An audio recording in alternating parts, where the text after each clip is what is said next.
जो महत्वपूर्ण जो ग्रंथ हैं वो हैं हमीर रासो, हमीर महाकाव्य, हमीर हट और हमीर मद मर्दन। और ये जो ग्रंथ हैं ये बहुत ही महत्वपूर्ण हो जाते हैं कंपटीशन एग्जाम की दृष्टि से, क्योंकि यह जो ग्रंथ है यह हमें हर बार क्या कर देते हैं, कंफ्यूज कर देते हैं। और एग्जामिनर वही क्वेश्चन पूछता है जो कंफ्यूज करता है, तो इससे हमें कई बार क्या हो जाती है, कंफ्यूज हो जाती हैं। लेकिन मैं आज आपसे वादा करता हूं कि आज के बाद आप कभी इनसे कंफ्यूज नहीं होंगे।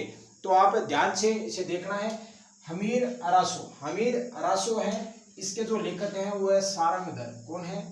सारंगधर। सारंगधर इनके क्या है, लेखक हैं। हमीर महाकाव्य यह है नयनचंद्र सूरी।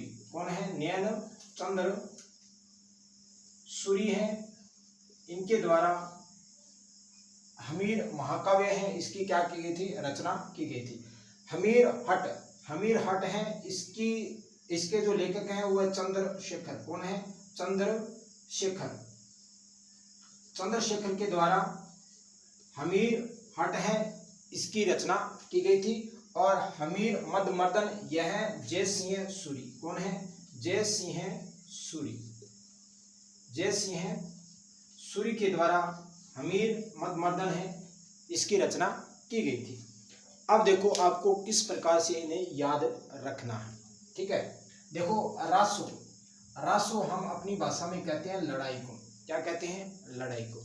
और प्राचीन समय में जब युद्ध होता था यानी लड़ाई होती थी, उस समय नगाड़ा बजाया जाता था। क्या बजाया जाता था? नगाड़ा बजाया जाता। लेकिन हम नगाड़ा नहीं बजाएंगे, हम क्या बजाएंगे? सारंग बजाएंगे। क्या बजाएंगे? सारंग। क्या बजाएंगे? सारंग बजाएंगे। तो हमीर अरासो के जो लेखक हैं वो है सारंगधर। कौन है? सारंगधर।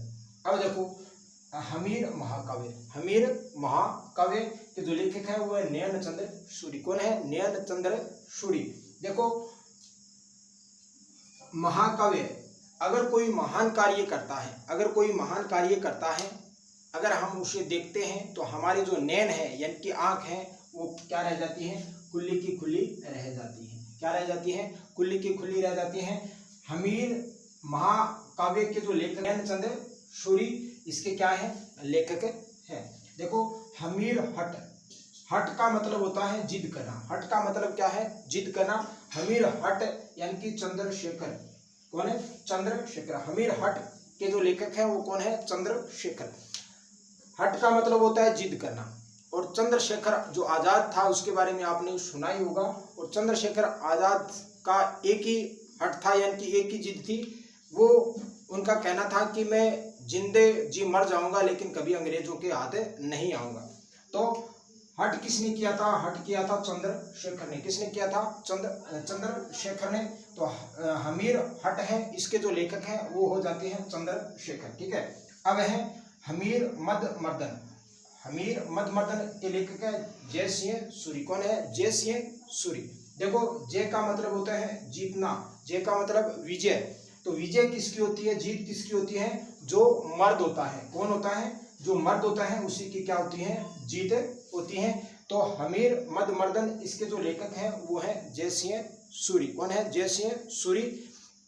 तो मैंने तो इस प्रकार से इन्हें याद किया था। अब आपको यह किस प्रकार से याद करना है वो आप देख लेना। लेकिन अगर आप इस प्रकार से कुछ लॉजिक लगा के अगर आप इन्हें याद करोगे तो मैं वादा करता हूं कि आपको यह कभी कंफ्यूज नहीं करने वाले हैं।